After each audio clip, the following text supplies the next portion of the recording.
Good evening, Ashneer. Our audience here tonight is all students. So I wanted to keep the conversation a little bit towards what we can contribute to them. And with that in mind, I would ask you my first question, which is that between Bharat Pay and Grofers, there was a PC Jewelers, which was essentially a entrepreneur, employee, entrepreneur. So if you could take us through that journey. आवाज आ रही है? हाँ, ठीक है यार, ये तो अंग्रेजी में पूछते रहेंगे, मेरे को तो हिंदी में बोलना है। तो इनका सवाल जितना मेरे को समझ आया है वो ये है कि पहले ग्रोफर्स करा, फिर ज्वेलर के यहाँ पे क्या करने चले गए। यार मैं ना बिजनेस फैमिली से नहीं आता, मैं एक सर्विस क्लास फैमिली से आता हूँ। तो मैं कभी गल्ले पे बैठा ही नहीं, मतलब दुकान का जो गल्ला होता है या बिजनेस का जो गल्ला होता है, मैं वहाँ पे बैठा ही नहीं। एंड जब आप बिजनेस बनाने लगते हो ना, आपको एक वो अंदर से फीलिंग आ जाती है कि एक चीज़ मिसिंग है। ठीक है कि ठीक है, आपने आईआईटी कर लिया, आईएम कर लिया, आपने 9 साल बैंक में भी काम कर लिया, राइट, बट अपना बिजनेस चलाना is all about handling uncertainty. तो जब मैं ग्रोफर से बाहर आया, मेरे को आइडिया ही नहीं था कि मेरे को नेक्स्ट करना क्या है, वेरी फ्रैंकली। तो अब जब आइडिया नहीं है तो यार या तो घर बैठे रहो, बट घर बैठ के आइडिया आना और भी कम चांस है, बिकॉज जब तक तुम आउट इन द मार्केट नहीं हो, तुमको प्रॉब्लम ही नहीं पता लगेगी तुम सॉल्व क्या करोगे। एंड मैंने पीसी ज्वेलर का आईपीओ किया था when I used to work at Kotak. I had done the IPO of PC jeweller, so I knew Balram who is the founder, and I joined him to make a gold loan business, which was a digital gold loan business. And the premise was very simple कि उनके पास 30 cities में showrooms थे, उनको gold handle करना आता था, gold को ऐसे करना आता था, बट वो गोल्ड सिर्फ बेच रहे थे। सो सेम इंफ्रास्ट्रक्चर यूज करके क्या हम गोल्ड लेके लोन दे सकते हैं, was what I was trying to build there. And incidentally that was very crucial for me, because वहीं पे मैं जब सॉल्व करने बैठा, देन आई रियलाइज कि यार एक शोरूम पे 4-5 क्यूआर लगे हुए हैं, 4-5 अलग सिस्टम चल रहे हैं, 4-5 अलग रिकन्सिलेशन करनी पड़ रही है, एंड ऑर्गेनाइज डिटेल में इतनी प्रॉब्लम है, तो अनऑर्गेनाइज डिटेल में तो इससे भी नेक्स्ट लेवल की प्रॉब्लम होएगी। So for me that period when I was going to Karol Bagh in Delhi, which is I don't know, like a new market here in Calcutta, for एकदम congested, आपको सुबह parking के लिए लड़ाई लड़नी पड़ेगी, राइट, रात को उस मार्केट से निकलने के लिए एक और लड़ाई जंग लड़नी पड़ेगी। तो I think that was very crucial in ensuring कि जब मैं भारत पे बना रहा था तो I was solving the right problems. Lovely. So आपने मेरे, अब मैं हिंदी में ही बोलूंगा सर। आपने मेरे एक सवाल का जवाब दिया। मेरा दूसरा सवाल ये था सर, एंटरप्रेन्योर या एम्प्लॉय? जैसे आपने कहा कि आप एम्प्लॉय बैकग्राउंड से हैं और आप लोगों ने गल्ला कभी संभाला नहीं था, तो ये डिसीजन क्यों लिया? और चूंकि मैं खुद एम्प्लॉय हूँ, तो मुझे लगता है कि ये कभी कभी वो सेफ्टी नेट के बाहर होता है, कभी कभी ये कंफर्ट जोन के बाहर होता है। तो ये कंफर्ट जोन के बाहर निकलने का कभी पहले सोच रहे थे कि ये सिचुएशनल था? नौकरी ना एक ड्रग की तरह है, वो फर्स्ट तारीख को आपको एक एसएमएस आ जाता है कि इतनी सैलरी आ गई, right, and that that gives you high every month, periodic high है कि फर्स्ट ऑफ द मंथ मेरी सैलरी आ जाएगी अकाउंट में और मैं खुश हो जाऊंगा।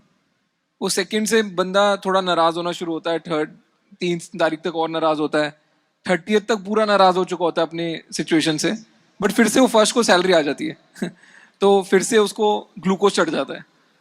तो मेरे को क्लियर था यार कि नो वन, एटलीस्ट मैं नहीं जानता बहुत लोगों को who have really made it big by just being employees, at least in India। ठीक है, आप इंदिरा नूई की बात करोगे, you will talk about all these big CEOs. That is because in the US most of the businesses are professionally run.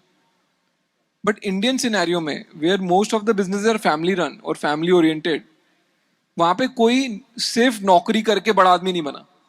ठीक है, तो आपको कभी ना कभी तो अगर डिसप्रपोर्शनेट आउटकम चाहिए तो रिस्क तो लेना पड़ेगा, एंड रिस्क लेना मतलब you have to go out of your comfort zone.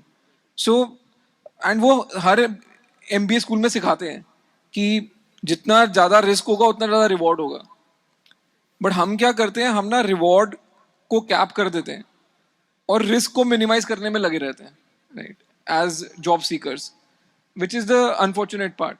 But the good thing is once you go and you start building your own business, yeah, once you do your own startup, उसके बाद it's very hard to go and do a job. मतलब मैं आपको literally बता सकता हूँ कि अगर मेरे को रोटी कमाने के लिए नौकरी करनी पड़ी ना, हो सकता है मैं उससे पहले मर ही जाऊंगा. ठीक है. तो मुझे कुछ सोचना पड़ेगा सर अब.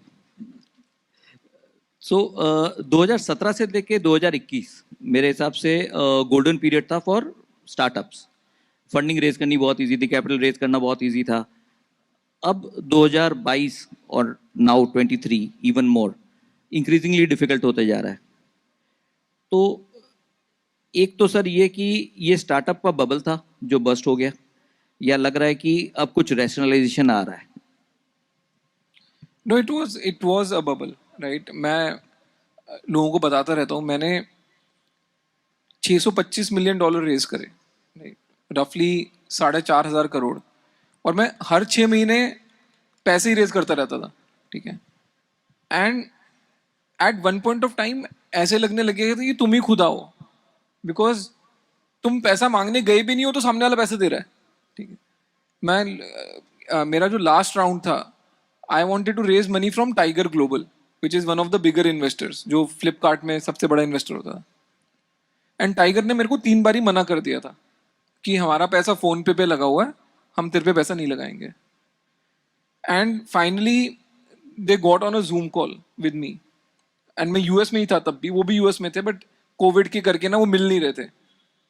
एंड वो जूम कॉल में स्कॉट शाइफलर करके उनका एक पार्टनर है, वो आया और मैंने सिर्फ हेलो बोला, ठीक है. मेरे को $250 मिलियन रेज करने थे, मैंने लिटरली हेलो बोला है. उसके बाद भाई साहब वो बंदा बोलना शुरू हुआ है और अगले 25 मिनट वही बोलता रहा. अब आप मार्केट में कितनी डिस्क्रिपेंसी है ये समझो. मैं पिच करने गया हूं, मैं जूम कॉल पे गया हूं, मेरे को पैसे उठाने हैं, तो टेक्निकली मेरे को बोलना चाहिए ना कि सर मैं क्या बिजनेस बना रहा हूं, कहां तक बना लिया, आगे क्या बनाऊंगा, राइट. रिवर्स पिच चल रही है. एंड ही वाज अपोलोजेटिक कि यार मैंने पहले पैसे नहीं डाले, मेरे से गलती हो गई, माफी भी मांग रहा है. एंड 25 मिनट के बाद बोल रहा है I will give you $100 million, ठीक है. और अभी तक मैंने कुछ मांगा भी नहीं है, ठीक है. And he is saying you can choose any valuation number up to 3 billion. So that is also open to me. So that tells you how liquid the market was in 2021. And when the market is so liquid कि मतलब आप समझो ना कि मतलब मेरे को उस राउंड में 370 मिलियन उठाने थे, मेरे पास $625 मिलियन की डिमांड थी. मतलब इन्वेस्टर की साइन टर्म शीट्स मेरे इनबॉक्स में पड़ी थी 625 मिलियन की. मैं लोगों को हाथ जोड़ता था, मेरे को पैसे नहीं चाहिए. तो मार्केट इतनी लिक्विड थी, इतनी बबली थी मार्केट उस टाइम पे. But to come 2022 and now in 2023, markets have completely changed. नया पैसा तो उठाना है भूल जाओ. किसी बंदे का ऑलरेडी पैसा लगा हुआ है कंपनी में, ठीक है, किसी का 100 मिलियन एट स्टेक है, वो उस कंपनी में नया पैसा एडिशनल मनी नहीं डालने को तैयार. लोग समझ रहे हैं कि it's bad money after good money now, ठीक है. तो in this situation what is happening is, as a founder, अब आप सबको पता है पैसा नहीं उठने वाला, तो हर कोई अब बोल रहा है यार ठीक है, मैं इन्वेस्टर के भरोसे बिजनेस नहीं चला सकता, अब मेरे को कस्टमर से पैसा बनाना है, ठीक है, और मेरे को प्रॉफिटेबिलिटी से पैसा चलाना है, मेरे को इंटरनल एक्रूअल्स जनरेट करने हैं, अदरवाइज मैं कहाँ से, मेरा धंधा ही बंद हो जाएगा. And that's why today you will see a lot of ले ऑफ्स. किसी ने 10,000 ले ऑफ कर दिए, किसी ने 1,000 ले ऑफ कर दिए. कैंपस पे कम लोग आ रहे हैं, ठीक है. कैंपस की जो सैलरी लेवल्स हैं वो पिछले साल से मेरे हिसाब से 15-20% डाउन है, ठीक है. Absolutely. Number of jobs might be even down by a bigger number. So of course we are in a different phase. तो जो पार्टी थी वो खत्म हो चुकी है and there is no after party it seems, right. So unfortunately अब class लगानी पड़ेगी.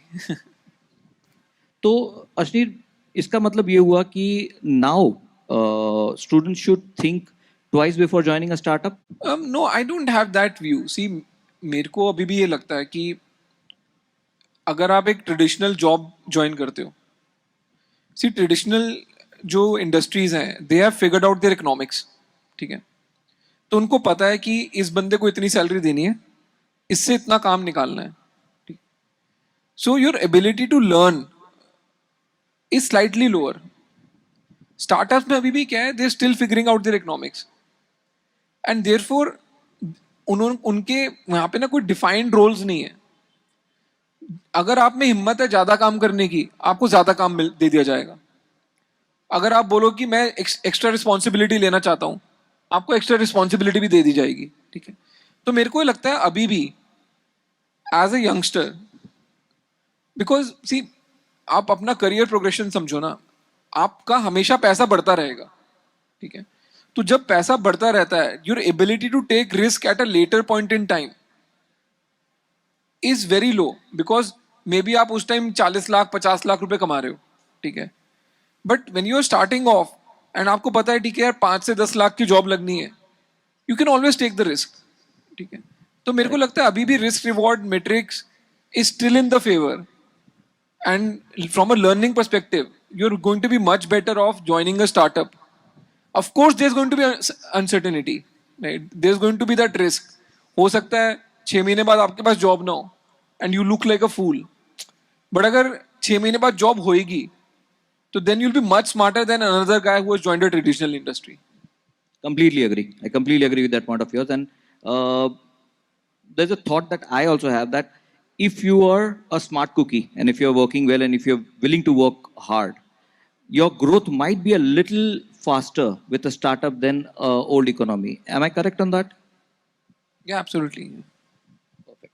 So India till recently was a breeding ground for startups. We were dime a dozen, we were producing startups every year. Do you think that trend will continue? हाँ, I think valuation अलग game है, actual business अलग game है, ठीक है. मेरे को लगता है इंडिया में just by the share number of people, the number of transactions, the volume in any business you pick up is huge. And if you want to handle those kind of volumes, आपको tech लगेगा ही लगेगा, ठीक है. आप आज के दिन में कोई भी रजिस्टर में लाइन खींच के पेन पेपर से लिख के कोई बिजनेस नहीं चला सकते. एब्सोल्युटली नो बिजनेस, ठीक है. And the more you are aspirational, the more bigger business you want to create, you will have to use technology. So there is no doubt in my mind that there going to be a lot more startups solving a lot more interesting problem in India. Of course, valuations will go through ups and downs. There will be a few upsets in terms of companies shutting shop. वो सब होगा. But that's just the market maturing in some way. But you know, just to say कि अब कोई और startup नहीं आएगी या startup का wave खत्म हो गया, अब कोई और नया wave शुरू होने वाला, I don't think so. वहाँ से अभी हम बहुत दूर हैं. Great. I think that gives us a lot of clarity. लेकिन जैसा long rope अपने Swiggy, Zomato, Byju's for that matter, startups who are in red and serious red for a very, very long time, the kind of liberties they have been given, that would cease to exist? हाँ, of course यार, मतलब अभी सी जब पैसा ज़्यादा होता है तो आपके पास एबिलिटी होती है कि आप फालतू के काम भी कर लो, ठीक है. तो 10 मिनट में ग्रोसरी डिलीवरी कर रहे हैं लोग, ठीक है. कभी पैसे नहीं बनने वाले. मैं 90 मिनट में ट्राई कर चुका हूँ, 90 मिनट में जान निकल जाती थी. 10 मिनट में तो मतलब you are losing money on every transaction. So there are certain businesses which will not make sense, right. Even today don't make any sense. उसकी इकोनॉमिक्स ठीक होने ही नहीं वाली. बट आई थिंक वो करेक्शन अपने आप ही आ जाएगी. जब इतना लिमिटेड पैसा होता है ना, फिर बंदा कोर पे फोकस करता है. जब वेला पैसा होता है, बंदों को लगता है सब कुछ कर लूंगा जी, मैं ही भगवान हूँ, ये भी कर लूंगा वो भी कर लूंगा. तो आई थिंक वो अब भगवान को प्रसाद चढ़ाने वाला टाइम चला गया है. तो भगवान को प्रसाद भी राशन में मिल रहा है, तो भगवान को भी सोचना पड़ेगा कि भाई मैं कितने हाथ फैलाऊं. सही बात है. अश्नीर, आपने कोर की बात की, तो इंडिया के कोर में एंटरटेनमेंट में क्रिकेट है, और आपका नेक्स्ट वेंचर क्रिक पे is somewhere in that lines. तो एक तो हम कुछ उसके बारे में जानना चाहेंगे, दूसरा हम ये जानना चाहेंगे कि ऑल्दो आई ट्राइड, इसमें मुझे रेगुलेटरी अथॉरिटी का कुछ ज़्यादा क्लैरिटी मिला नहीं, तो is that the grey area in India? Yeah, so I don't know how many of you have tried the app, but do try it. पहले दिन हमारी फट गई थी क्योंकि ज़्यादा लोग आ गए थे और मैंने कंपनी 10 लोगों से बनाई है, ठीक है। तो Okay. मैं I am trying to do very different things this time, but now it's lot more stable, so do try the app when you get the chance to try it. But इसमें मैं कर बहुत टेढ़ी चीज़ रहा हूँ, ठीक है। मेरे को ये लगता है, सी, गेम ऑफ फैंटेसी हम है, या फैंटेसी गेम बोल लो या गेम ऑफ स्किल बोल लो, नॉर्मल पार्लेंस में हम उसको सट्टा बोलते हैं, ठीक है। तो but it's a big market.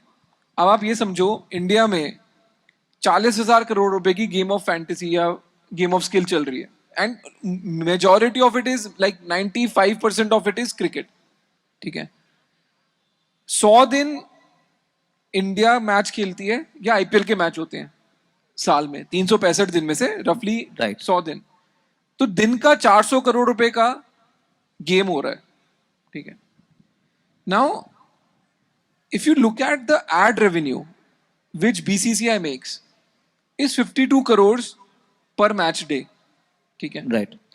तो इवन टुडे एड से मल्टीपल टाइम ज्यादा पैसा फैंटेसी में है, and it's a very recent phenomena. It's not like, you know, it's not been, it's technically it's been around for 10 years, but mobile phones have been around there for 4-5 years, right? तो last 2-3 साल में ये बढ़ा हुआ है।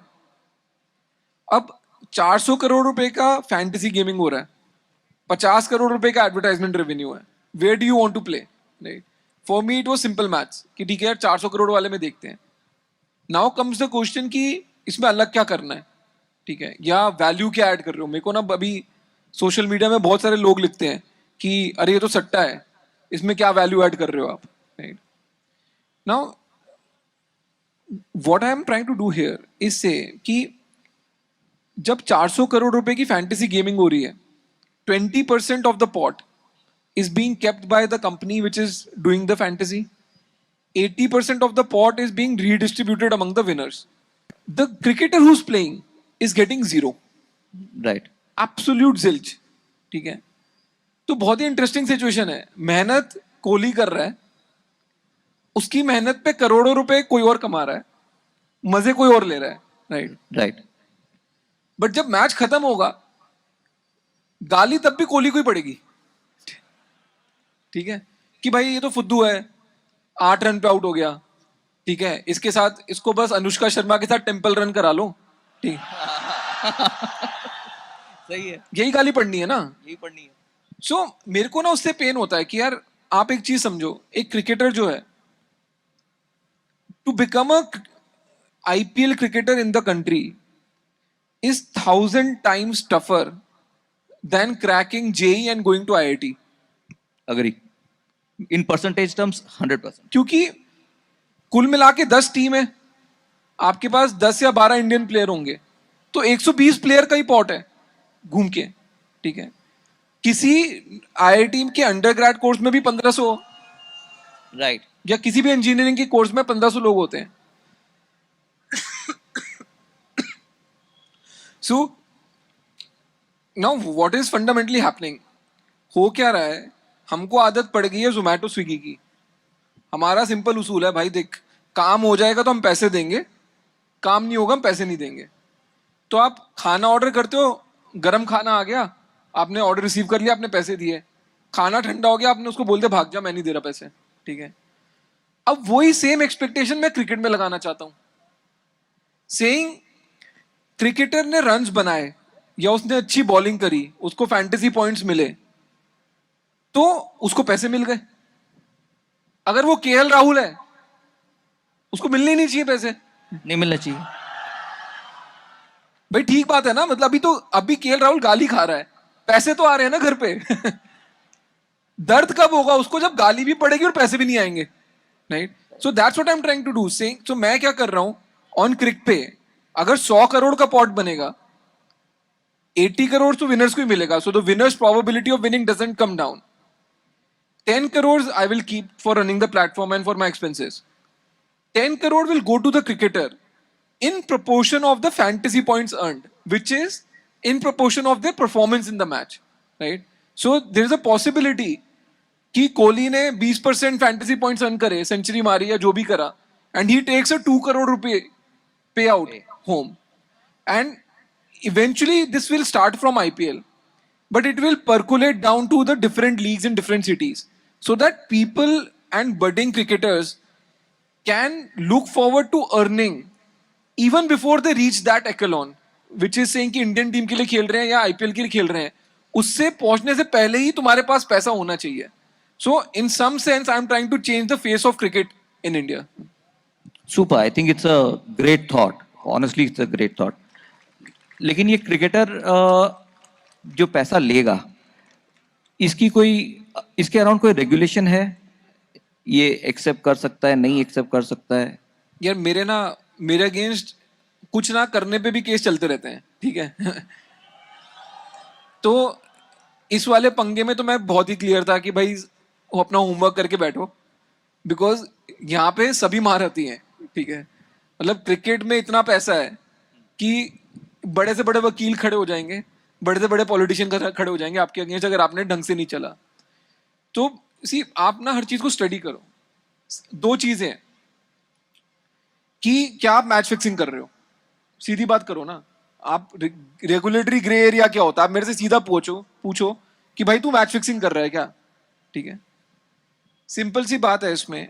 You are getting paid as per an algorithm, that algorithm is public, ठीक है?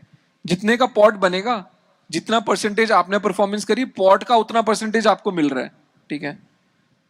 And I personally and my company does not have any contact और contract with the player.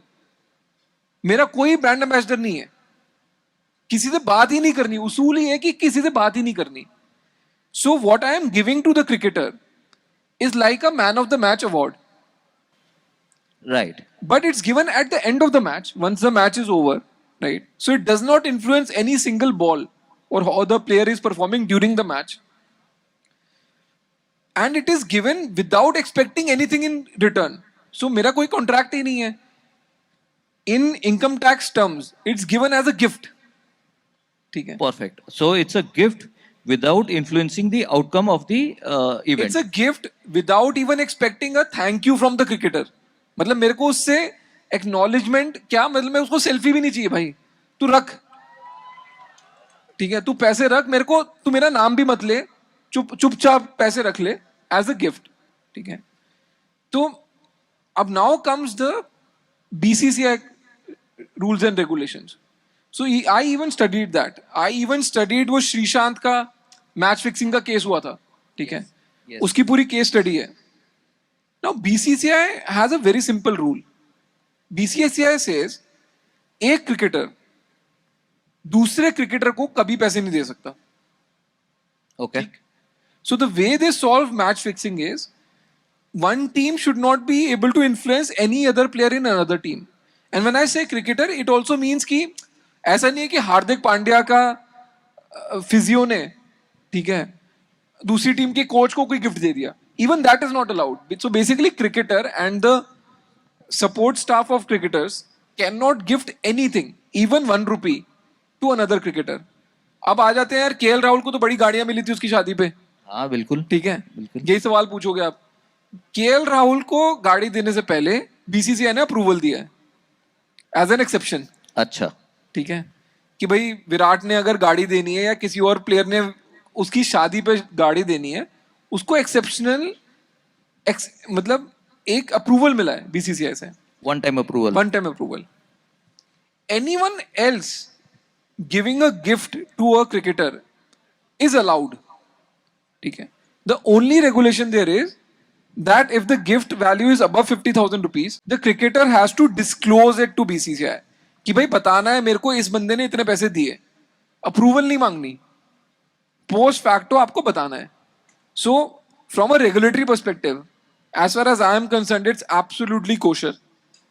I have taken legal opinion from very reputed lawyers who are willing to say कि कल को case भी होता है तो हम जाके खड़े हैं, हम समझाएंगे जज को कि क्या है. ठीक है. इंटरेस्टिंगली इस पे डिबेट हो रही है, बट अभी तक कोई ऐसा बंदा आके खड़ा नहीं हुआ जिसने बोला नहीं जी ये तो ब्लेटेंटली रॉन्ग है. ठीक है. विच ऑल्सो टेल्स मी कि I have done my homework enough. Correct. So I'll also appeal to the students. Go check that app out. I think it's a good one. मैं थोड़ा homework कर रहा था आपके इंटरव्यू के लिए, तो मैंने भी ट्राई किया. It's a really interesting platform.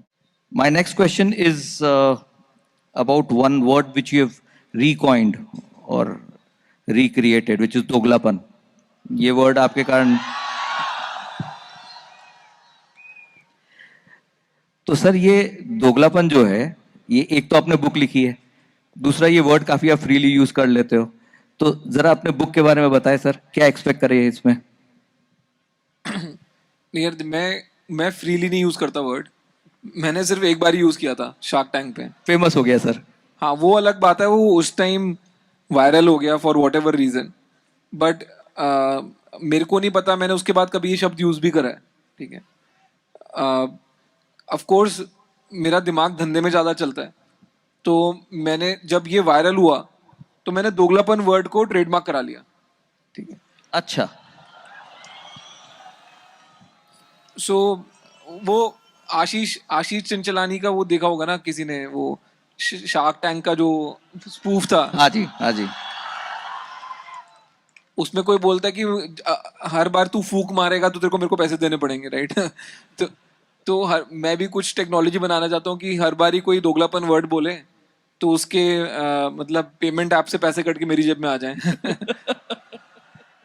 But the way I monetise the, and मेरे को कोई आइडिया नहीं था कि कैसे करने वाला हूँ, बट आई थॉट कि ठीक है ट्रेडमार्क ले लो. मतलब बाय द वे मैंने अपने नाम पे भी ट्रेडमार्क ले रखा है. ठीक है. अच्छा. तो देन आई, जब मेरे को बुक लिखनी थी तो देन आई वाज थिंकिंग कि यार बुक का क्या नाम रखें. तो एक तो यह था कि सिर्फ अश्नीर ग्रोवर रख दो. ठीक है. Which would have again sold enough because my name in that sense is pretty unique, right? At least I don't know of another Ashneer so far, right? But मेरे को ये लगा यार कि फिर लोग बोलेंगे अरे तूने अश्नीर खरीद लिया या अश्नीर पढ़ लिया, right? Which didn't sound right to me. So I coined it Ashneer Grover Doglapan, right? Right. So now when people refer to the book, they say तूने दोगलापन पढ़ी, right? Right. Which in itself is a self marketing, because every time you say दोगलापन पढ़ी, किसी को पता भी नहीं है अश्नीर ग्रोवर, वो बोलेगा दोगलापन पढ़ी क्या होता है, right? The first time दोगलापन has become literature. So it's just smart marketing in that sense. Lovely. And sir, how's the response of the book, and what should we expect once we go through the book? Yeah, I think response to, I don't think any autobiography has sold more than Doglapan ever, right? Super. Congratulations, sir. So it's clearly been one of the best sellers. नहीं expectation क्या है, बस अब हो गई किताब लिख दी, अब पढ़ लो. मतलब और क्या एक्सपेक्ट कर रहा हूँ मैं आपसे. लवली. सर आपके फेम में एक बहुत बड़ा हाथ शार्क टैंक का है, and from what I understand building the Shark Tank का franchisee out was you were quite instrumental in that. So I would want to know your role in building Shark Tank out, and how was your experience there? नहीं यार, मेरा role in building Shark Tank out तो season 2 में clear हो गया ना लोगों को. तो अब उसमें मजा भी नहीं आ रहा, लेकिन अब उसमें मैं क्यों अपने मुंह मियां मिट्ठू बनूं. ठीक है. No see first season was good, I had fun. I people got to know me, right? So in some sense, I have benefited from that, right? Now there is a divided house on that. Some people believe कि अरे was the fame good for you or was the fame not good for you? ठीक है. मेरा personal belief ये है कि all fame is good for you, right? Like what happens in life is irrespective, but if you got an opportunity, you played top of your game, right? Literally overnight you became a public figure. So in that sense, I am very thankful to Shark Tank. Second season में सोनी वालों का दिमाग फिर गया, ठीक है. उन्होंने मेरे को नहीं लिया. उसके बाद जनता का दिमाग फिर गया, उन्होंने टीआरपी गिरा दी. टीआरपी गिर गई सर. तो अब मेरे को लोग ये पूछते रहते हैं कि तीसरे सीजन में आप आओगे या नहीं आओगे, ठीक है. एंड मैं तो बहुत क्लियर हूं, मैं तो नहीं आऊंगा. नहीं, सी उसका एक रीजन है, एंड ये सिंपल गेम थ्योरी है. पहला सीजन में इवन सोनी वालों को एक्नॉलेजमेंट थी कि यार अश्नीर की वजह से काफी चला है. मैं ये नहीं बोलूंगा सिर्फ मेरी वजह से चला है, because it was about people competing with each other. So it can't be a single guys. But my contribution was much more than my proportion. ठीक है. सेकेंड सीजन में आपने अपनी मर्जी से मेरे को लिया नहीं, ठीक है. अब वो चला नहीं. पर दो ही चीजें हो सकती थी, या तो चल जाता या नहीं चलता. अगर चल जाता, क्या आप मेरे को तीसरे सीजन में ले रहे थे? नहीं ले रहे थे. अब नहीं चला तो तुम मेरे को वापस लोगे तो अपने लिए लोगे ना, मेरे लिए तो नहीं ले रहे. यस. ठीक है. तो तुम्हारे लिए दोनों सिनेरियो में सक्सेस है, मेरे लिए तो दोनों सिनेरियो में फेलियर ही था ना. Correct. So I am very clear, I am done with Shark Tank. Super. और सर आपके investments in Shark Tank, any notable one that you would want to speak of, anything that you think we should look out for? I think ये तीन चार ही मैं track करता हूँ जो अच्छे चल रहे हैं. देयर इज स्किपी, जो चुस्की वाला था. I think that business is doing great. I think they are doing 3 crores a month kind of a revenue. Okay. And when they came on Shark Tank, they were doing 4 lakhs a month. Right? Okay. So it's like whatever 875 times growth for them. Then Tags is doing good. Chips. Kerala Banana Chips is doing good. Here Originals करके एक था. Yes. They are doing good. I think these are the 4-5 that I remember. And I'm very clear यार, see all these startups and businesses take time to build. ठीक है. तो आपको एक immediate recognition मिल जाता है by coming on Shark Tank. But business बनेगा over 3-4 years. So I am not a guy who keeps going back to them and asking them क्या हुआ बता. Right. So I'm very hands off. जो आके बता देता है अच्छा है, कोई मर भी गया तब भी अच्छा है, ठीक है. कोई बहुत अच्छा कमा के दे गया तब भी बढ़िया है. But I think for me, investing has always been a slightly longer horizon game, 5 to 7 years. And therefore, I'm not passing any judgment in 1 year on anyone. And as a shark, are you a hands-on shark? I mean, you already said that कि आप बहुत ज़्यादा पूछते नहीं हो. So आप wait करते हो कि वो आपका contribution के लिए आपसे बात करे या फिर अपना आइडिया शेयर करते हैं? नहीं यार, मैं तो खुद अपना धंधे बनाने पे लगा हूँ, तो मेरे पास वैसे ही टाइम कम है. But I play a very different role. I keep telling people, don't come to me for regular problems, which anyone else can also solve. ठीक है. Come to me for fundamental problems where तुम किसी और के सामने जाके खुल के बात नहीं कर सकते. तो मेरे पास लोग किस लिए आते हैं कि यार कोई रेगुलेटरी प्रॉब्लम हो गई, पुलिस वाले आ गए, ठीक है, जीएसटी वाले आ गए. मेरे को है कि यार ये जो प्रॉब्लम्स है ना, जो सी एज अ बिजनेस आप कुछ भी चलाओगे, there is the good part of it, there is the bad part of it. ठीक है. Right. Good part of it में तो सबको इन्वॉल्व होना है, बैड पार्ट ऑफ इट में सबको हाथ झाड़ने हैं. सो एक फाउंडर की लोनलीनेस आती है बैड पार्ट को हैंडल करने में. So I am very happy adding value there, which will never be public, right? My contribution there will never be public, but my relationship with my founders, therefore, will be always much more deeper than anyone else would have. Super. So with that, sir, I think I will open the floor for the students to ask question because I would want them to take the opportunity. So anyone who wants to ask a question should at this stage go ahead. Could we have a mic at that section, please? Sir good evening sir. Sir एक question था, अभी recently आपने क्रिक पे introduce किया हम लोगों के सामने, और अभी आपके लाइफ में एक सडन ट्रेजेडी या फिर आप कह लो कि एक डाउनफॉल आया, तो आप इसको कैसे कम ओवर करते हो? लाइक आपके फादर का डिमाइस। हाँ यार, वो ठीक है, मतलब see my father was very clear कि काम करते रहो पूरा टाइम, ठीक है। तो for me it is very clear कि अगर मैं एक सैड स्टेज में चला गया कि मेरे फादर की डेथ हो गई और मैं एक शेल में चला गया, that would make him unhappy, right. तो मेरा तो नॉर्मल है कि भाई ठीक है, फादर की डेथ हुई, चौथा किया, एक हफ्ते का मोर्निंग किया, and then I am out and about town, right. So in that sense it will take time to heal, but the only way to come over it is to do good work, ठीक है। तो that's my attitude to that, yeah. Okay sir, thank you so much. Anybody else would like to? Yeah, please go ahead. Hello sir, my name is Shafeen. सवाल ये है कि अगर आप उन इनिशियल डेज में जा सको when BharatPe was building, what advice you would give to your younger self? यार ये ना बड़े हाइपोथेटिकल क्वेश्चन होते हैं, ठीक है। एक तो किसी ने टाइम मशीन बनाई नहीं है, ठीक है, कि मैं वापस जाके खुद को एडवाइस दे दूं। उस वक्त कुछ आप सुधार सके? नहीं यार, कुछ नहीं, कुछ सुधारने को नहीं होता। मेरा फंडा लाइफ में बहुत क्लियर है। मैं ना इतना इंटेलेक्चुअल आदमी नहीं हूँ, ठीक है। मैं बहुत ही प्रैक्टिकल धंधे वाला बंदा हूँ। एंड मेरा सिंपल उसूल ये है कि ठीक है, कुछ लग रहा है ढंग का करना है या कुछ डिफरेंट करना है, तो आगे वाले काम पे करो। पीछे वाले पे सोच के कि मैं उस टाइम ये कर लेता तो वो हो जाता, उसमें कुछ भी नहीं रखा हुआ। सो जो भी मेरी लर्निंग है, एक तरीके से मैंने अपनी किताब में वही लिखी है या समराइज करी है। एंड दूसरा, मैं तो फॉरवर्ड लुकिंग बंदा हूँ यार। मैं तो सोचता ही नहीं, लाइक भारत पे is history for me. Okay, thank you so much. It's also history in absolute terms. Thank you so much, thank you so much.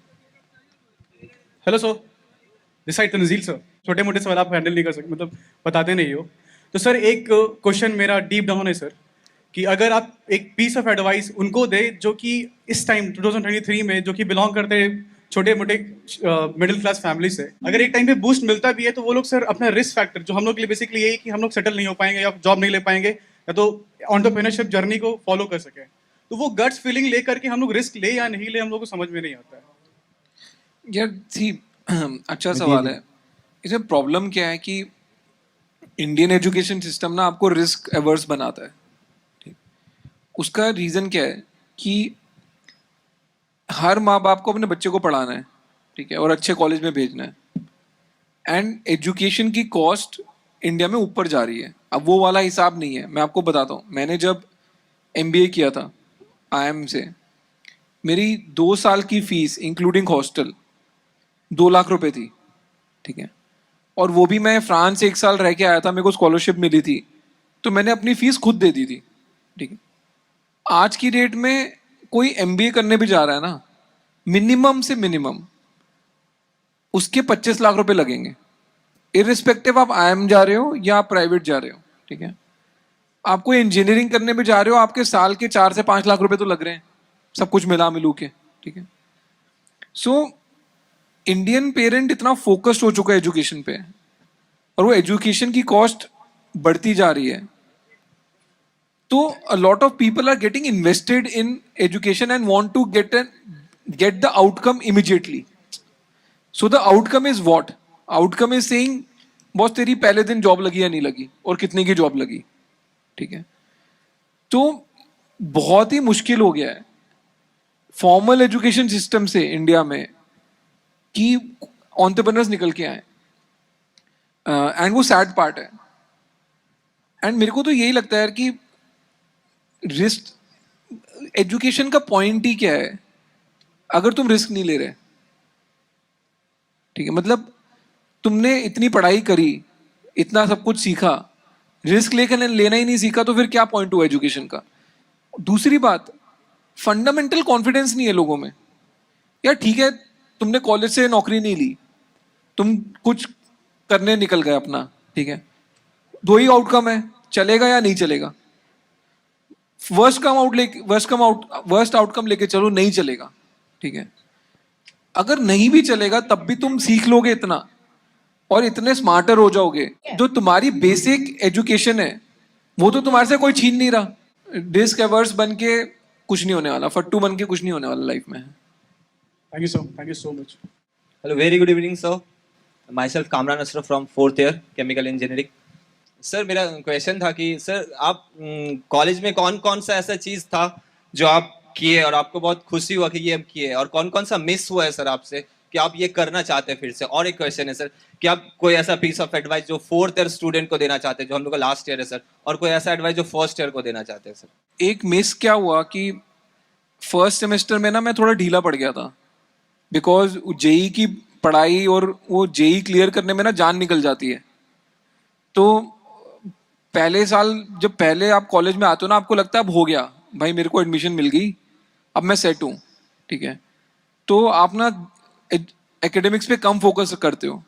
तो मेरा फर्स्ट सेमेस्टर जो था, मेरी SGPA थी 7.3, ठीक है।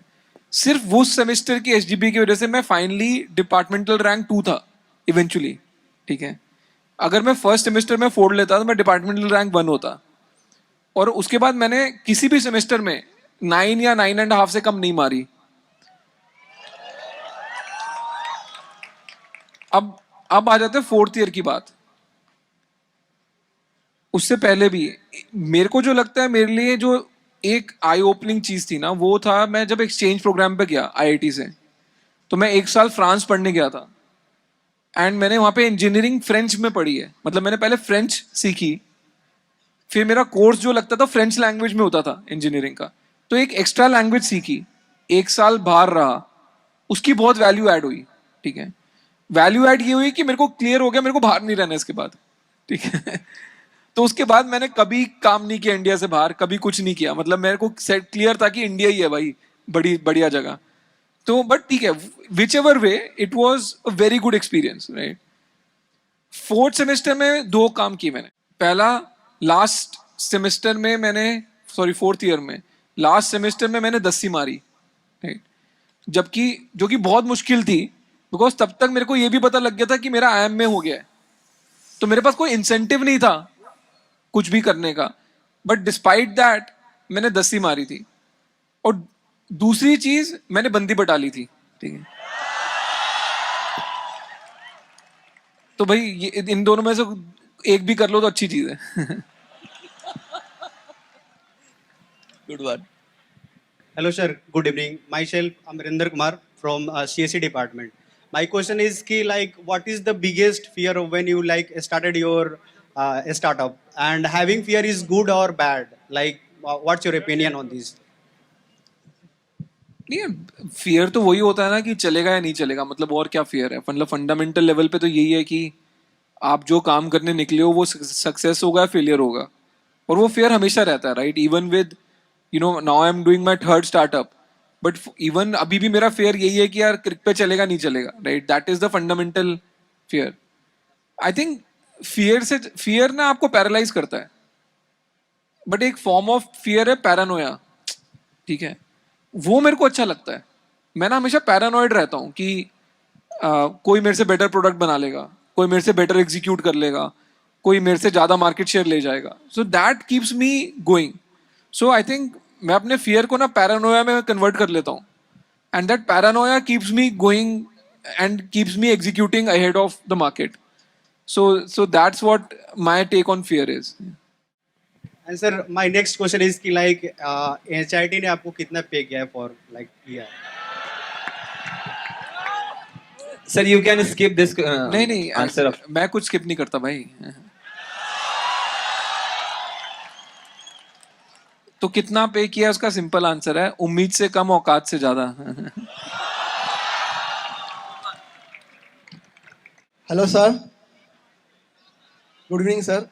सर मेरा क्वेश्चन है कि you have always said in your interviews that you do not need to be from a top tier college to start a business, but we have seen contrary to that, we have seen that startups raising funds today have at least one people in their team who is from IIT or IIM or from any other reputed institute. So what is your view on this topic, sir? तूने बोला ना at least one, दूसरा तो कहाँ का है? दूसरा तो कहीं और का हो सकता है ना। सी मेरा व्यू इसमें सिंपल है कि डोंट जज startups by how much capital they are raising, ठीक है। अगर तुम्हारा क्राइटेरिया ये है कि यार किसने कितना पैसा उठाया, तो वहां पे IIT IIM वाला लड़का बाजी मार के जाएगा, बिकॉज वो इन्वेस्टर में कोई बेवकूफ बैठा है जो कि उसका दोस्त है IIT IIM से, जिसको कुछ नहीं पता कि धंधा कैसे चलता है, और वो अपने दोस्त पे ही पैसा लगा रहा है, ठीक है? So that is a club. Investing is a club. Building a business is not a club. किसी को कुछ फर्क नहीं पड़ता भाई, मार्केट में कौन सा प्रोडक्ट बेटर है वही चलेगा, जिसमें लोगों को मजा आ रहा है वही चलेगा. लोगों को थोड़ा पता लगता है कि यार ये किसी बनिया लाले ने बनाया है या किसी स्टार्टअप वाले ने बंदे ने बनाया है, क्या फर्क पड़ रहा है? कस्टमर को तो अपनी वैल्यू प्रोडक्ट से निकालनी है, ठीक है? सो मेरा फंडामेंटल व्यू ये है कि आपको फंड रेजिंग में एडवांटेज हो सकती है, there is no denying, but fundamental business में कोई एडवांटेज नहीं है by being from a big or so called IIT IIMs. Hello, sir. My name is Kishan Bhandari, sir. Sir, what do you think? Do we need more entrepreneurs than engineers, or do we need more engineers than entrepreneurs for India? नहीं, अगर engineer entrepreneur ज़्यादा होंगे तो मतलब engineer entrepreneur को नौकरी देगा, entrepreneur engineer को नौकरी देगा. तो फंडामेंटली तो यार हमेशा इंजीनियर ही ज़्यादा होंगे, ठीक है? बट हाँ, going forward from the engineering fraternity entrepreneurs का प्रोपोर्शन बढ़ना चाहिए, बिकॉज एग्जिस्टिंग बिजनेसेस तो इन सम सेंस सैचुरेटेड होते हैं, मतलब they will grow at whatever inflation rate और slightly higher than that. But जो डिसप्रोपोर्शनेट ग्रोथ आएगी जहाँ पे ज़्यादा लोग एम्प्लॉय हो सकते हैं, वो तो स्टार्टअप से या न्यू एंटरप्राइज से आनी पड़ेगी. उसके लिए एंटरप्रेन्योर ज़्यादा चाहिए ही चाहिए. Hello sir. सर मेरा नाम अमन किशोर है. सर मैं पटना से सिर्फ आपको देखने के लिए आया था. सर एक क्वेश्चन है कि सर अभी रिस्क की बात चली थी, तो सर एक मिडिल क्लास फैमिली के लिए रिस्क थोड़ा चिंता का विषय हो जाता है. तो सर इस चिंता मतलब ये सही है, इसे हटा दिया जाए या फिर सर कुछ बताइए. नहीं, रिस्क वो भाई थोड़ी देर पहले उसने सेम क्वेश्चन पूछा था यार, बस उसने थोड़ी अंग्रेजी में पूछा था, पर मैंने जवाब तो हिंदी में ही दिया था. Good evening sir. सर एक क्वेश्चन था कि इंडिया भी एक डेवलपिंग कंट्री है, तो इंडिया को डेवलप होने के लिए ज़्यादा हेल्प इंजीनियर्स कर सकते हैं कि स्टार्टअप्स? यार ये भी पहले वाले का ही क्वेश्चन का तू अलग अलग सवाल पूछ रहे हो. ये पर्यायवाची वाले क्वेश्चन मत पूछो मेरे को, ओरिजिनल क्वेश्चन पूछो. अरे इस साइड भी माइक दे दो भाई, वहां पे क्या पैसे दिए उन्होंने माइक के? सर भारत पे में आपने सैलरी कितनी निकाली, और एक और क्वेश्चन है कि एक फाउंडर के लिए आइडियल सैलरी होनी कितनी चाहिए? Good question. सो भारत पे में मैंने जब शुरू किया था तो मेरी सैलरी थी शायद 18 लाख रुपए टू स्टार्ट विद, एंड जब मैं बाहर आया भारत पे से तब मेरी 1.25 करोड़ थी, ठीक है? बट इसमें ओ करने की कोई बात नहीं है. पिछले साल जब मैं कहीं से सैलरी नहीं ले रहा था, मैंने ज़्यादा पैसा कमाया अपनी ज़िंदगी में दैन एनी अदर ईयर, ठीक है? तो I think as a founder eventually आपको ज़ीरो सैलरी लेनी चाहिए. इवेंचुअली आपका मतलब कोई मंथली आना ही नहीं चाहिए. आपका बिजनेस ही इतना बड़ा होना चाहिए और आपने इतनी बड़ी गेम खेल ली होनी चाहिए कि आपके शेयर्स की वैल्यू हो, आपके शेयर्स को बेचने से आपके पैसे आए, बिजनेस से पैसे आपके ज़ीरो आने चाहिए. And by the way, third unicorn में I am very clear, irrespective of success or failure, I will not draw a single penny of salary. Okay sir, thank you sir.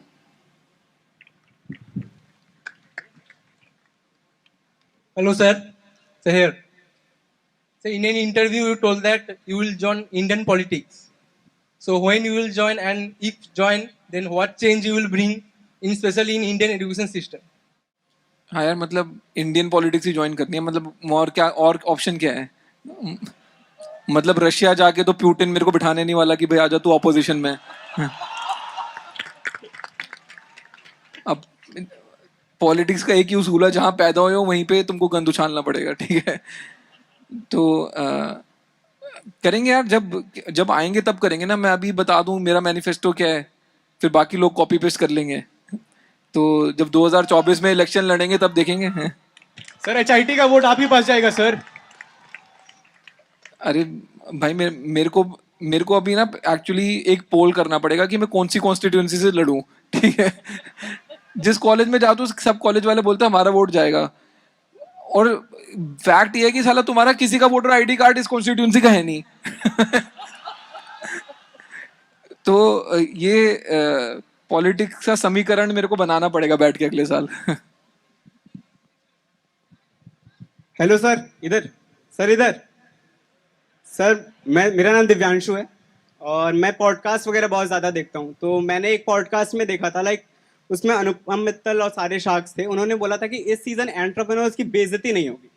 और दूसरे ही podcast से उन्होंने बोला कि season 1 के best shark Ashneel Grover है। तो आप इस दोगलेपन को कैसे हैंडल करते हैं? नहीं मतलब बहुत सिंपल है, मैं ये ऐसे आलतू फालतू पॉडकास्ट देखता नहीं हूँ।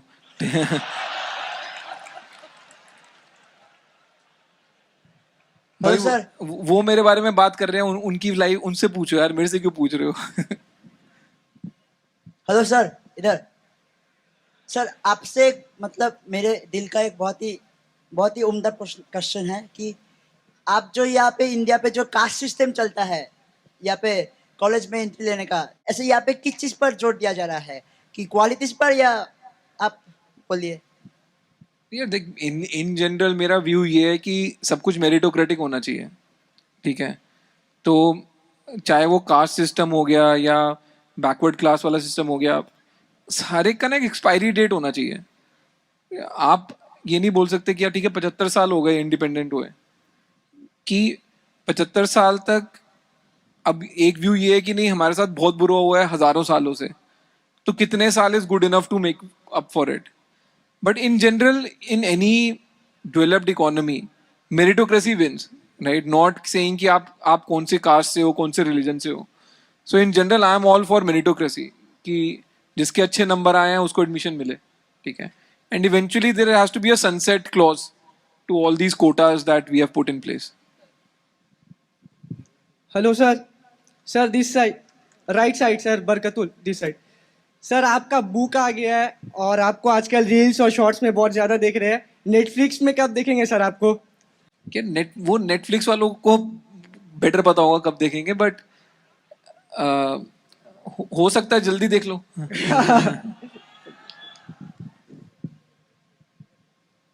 गुड इवनिंग सर, एक बिजनेस आइडिया था, तो उस पर चल पाएगा कि नहीं बिजनेस, वो बताइएगा sir. Create a monopoly and destroy the market. तो अगर एक बिजनेस इस आइडिया पे चल रहा है तो वो लॉन्ग टर्म पे चल पाएगा कि नहीं? नहीं मतलब भाई ये इसमें बिजनेस कहाँ है? सर आइडिया है, आइडियोलॉजी है कि मैंने मोनोपोली में क्रिएट करूंगा और मार्केट को डिस्ट्रॉय कर दूंगा। भाई आइडिया पे कुछ नहीं मिलता, मतलब व्हाट एन आइडिया से सरजी वाली कंपनी भी बंद हो गई। तो आइडिया तो यहाँ पे हिंदुस्तान में ढेले भर के हैं हर रोज। यार 140 करोड़ लोग हैं, दिन में 2 बारी भी सोच लेंगे ना, 280 करोड़ आइडिया दिन के बनते हैं। सर एयरटेल और वोडाफोन पहले चलता था बहुत ज्यादा उसका सिम, जियो आया मार्केट बर्बाद कर दिया। नहीं पर तू उससे तेरा क्या फायदा हो रहा है? मेरा कोई फायदा नहीं हो रहा है। तो फिर तू क्यों स्मार्ट बन रहा है? Hello, sir. This is Amit. Right side, sir. Just like when Shark Tank was continuing, you become most celebrities. Like you are entrepreneur and you become celebrities. And this is is it right way to say that India is in the right path? That entrepreneurs become more and more celebrities and they are more famous, and as a youngsters they are encouraged to do entrepreneurship. Is it right way to say that we are in a right direction? नहीं यार, कोई celebrity बन गया उससे country right direction में उसका कोई लेना देना नहीं है, ठीक है। मतलब अलग अलग टाइम पे अलग अलग लोग सेलिब्रिटी बने हैं। कभी वो क्रिकेटर्स सेलिब्रिटी बन जाते हैं, कभी शेफ सेलिब्रिटी बन गए, कभी पॉलिटिशियन सेलिब्रिटी बन गए। तो बॉलीवुड तो हमेशा से ही मतलब वो तो प्रोफेशनल सेलिब्रिटीज हैं सब। तो मेरे को नहीं लगता कि कौन सेलिब्रिटी बन रहा है defines whether the country is on the right path और द रॉन्ग पाथ, ठीक है। हाँ ये अच्छा लगता है कि यार कोई फेमस हो रहा है for the right reason, right, कि कोई किसी ने कुछ स्क्रैच से बनाया और उसको सेलिब्रेट कर रहे हैं लोग, तो वो अच्छी बात है. बट किसी के सेलिब्रिटी बनने से मेरे को नहीं लगता कंट्री का डायरेक्शन डिफाइन होता है. Good evening sir. Financial year 2022 में भारत पे को 5500 करोड़ का लॉस हुआ है. अगर आप अभी भी भारत पे में होते तो आपकी क्या स्ट्रेटेजी होती भारत पे को प्रॉफिटेबल बनाने के लिए? देख, पहली बात तो ये जो 5500 करोड़ रुपए का लॉस हुआ है ना, वो जिसने लॉस किया उसको बुला के पीटो, ठीक है भाई. जब तक मैं था कभी ऐसे लॉस नहीं होते था. लॉस होता था बट तमीज वाला होता था. मैं अब तुमको फंडामेंटली बताता हूँ. भारत पे is the only company in India, fintech और अदरवाइज, जहां पे 200 मिलियन से कम खर्च के 3 बिलियन की कंपनी बनी थी, ठीक है. तो जब तक मैं था कुल मिला के मैंने 1500 करोड़ रुपए खर्चा था, और 1500 करोड़ रुपए खर्च के 20,000 करोड़ रुपए की कंपनी खड़ी कर दी थी, ठीक है. कोई और कंपनी 3 बिलियन की वैल्यूएशन के ऊपर की इतने कम पैसे खर्च के नहीं बनी, ठीक है. बाकी मेरे जाने के बाद तो उन्होंने रायता ही फैलाया है. कौन सा हिडन फैक्ट है. एंड भैया, आसान होता है किसी को बोलना कि भाई तुम करते ही क्या हो और तुमने क्या ही बनाया. जब लाला चला जाता है ना कंपनी से, तो कंपनी की जान निकल जाती है. और ये सो कॉल्ड प्रोफेशनल्स जो बनते हैं ना अपने आप को, इनकी भी तनख्वाही चल रही है. कोई दर्द नहीं है इनके अंदर कंपनी को बनाने का. सो मेरी ज़्यादा होप्स नहीं है भारत पे से. I think due to time constraint, we'll make that our last question, Ashneer. Last question, please. This is me Abhishek from AIML second year.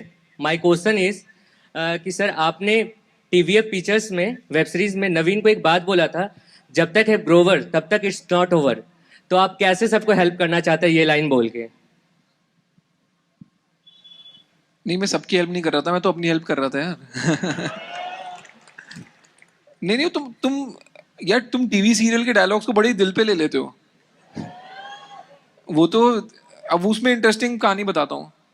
TVF pictures में हुआ क्या कि मैं शार्क टैंक में नहीं था, तो अब Z5 वालों को और क्या नाम है इसका, ये टीवीएफ किस पे आता था, डिज्नी हॉटस्टार पे, ठीक है. इनको बड़ा चुल चढ़ा कि अब सोनी पे अश्नीर नहीं है, तो अश्नीर की एब्सेंस को हम यूज करते हैं to create intrigue about our serial. तो टीवीएफ पिक्चर्स का फर्स्ट सीजन आया था 7 साल पहले. उसकी बहुत कल्ट फॉलोइंग थी, बट 7 साल में वो लोग कॉलेज करके नौकरी करके आगे निकल गए. तो उनको अपनी कल्ट फॉलोइंग फिर से क्रिएट करनी थी स्टार्टअप स्पेस में. तो दे अप्रोच्ड मी एंड सेड कि सर आप ऐड कर लो. तो I only went for the add. अब मजे की बात क्या हुई कि वो ऐड आई और लोग मेरे को इतना मिस कर रहे थे कि वो उस एड के 1.5 करोड़ व्यूज थे on Instagram, on YouTube, individually 1.5 crore views थे एंड थाउजेंड्स ऑफ कमेंट्स. तो टीवीएफ वालों के लिए तो सही हो गया, 1.5 करोड़ व्यूज आ गए, तो टीवीएफ पिक्चर्स आ रहा है, सबको हो गया. But the problem became people were expecting me to be a part of TVF Pictures, because वो एड इस तरीके से बनाई गई कि लोगों को लगा कि मैं पार्ट हूं उसका. तो अनुरभ की फटली, ठीक है, एड आने के बाद. एंड पहली टाइम ऐसे हुआ होगा कि बंदे की सक्सेस से फट गई है कि एड बहुत सही चल गई, बट उसकी फट ली कि जब टीवीएफ पिक्चर्स एयर होएगा उसमें अश्नीर तो है नहीं, तो बड़े जूते पड़ेंगे. तो वो मेरे पीछे पड़ गया कि सर आप एक सीन कर लो, ठीक. एंड मेरा व्यू था यार कि क्यों डाल रहा है सीन, मतलब मेरा काम था ऐड करना. ऐड मैंने तेको अच्छी करके दे दी और सब कुछ हो चुका है, मतलब फिल्म रिकॉर्ड होके ऑलरेडी चैनल ओटीटी प्लेटफॉर्म के पास जा भी चुकी है. लास्ट मोमेंट पे उसने मेरा वो सीन ऐड किया है. And the interesting thing was, मैं एयरपोर्ट जा रहा था, he called me to his office, वहां पे कैमरा लगा हुआ था, आधे घंटे में मैंने शूट किया उसको. And it literally was a single take कि भैया सिंगल टेक में जो निकल रहा है तू ले ले. And then he fitted it into the show, because उसको कहीं पे डर था कि लोग गाली ना दे के अश्नीर का है. So that's the story behind me being in TVF pictures. बाकी अच्छी टैगलाइन है यार, मेरे तो काम आ रही है. I think we'll call that it. Thank you so very much, Ashneer. It was an absolute pleasure speaking to you.